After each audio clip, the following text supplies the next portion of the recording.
আজকের ম্যাচটা খুব ইম্পর্টেন্ট ম্যাচ, তার কারণ দীর্ঘ প্রায় 1 থেকে 1.5 মাস বাদে আমরা এই ম্যাচটা খেলছি। 2 হচ্ছে যে এই ম্যাচটা অ্যাওয়ে ম্যাচ। 3 হচ্ছে এই আমাদের প্রায় 3টে প্লেয়ার ইনজুরিতে রেখে এসেছি কলকাতায়।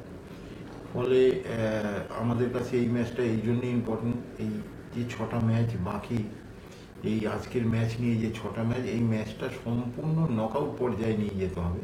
তার কারণ একটা পয়েন্ট যদি আমাদের নষ্ট হয় তাহলে আমরা অনেকটা পিছিয়ে পড়বো লিগ থেকে। কাজে এই ম্যাচটা নকআউট পর্যায়ে মানেই অনেক ইম্পর্টেন্সই বেড়ে গেছে।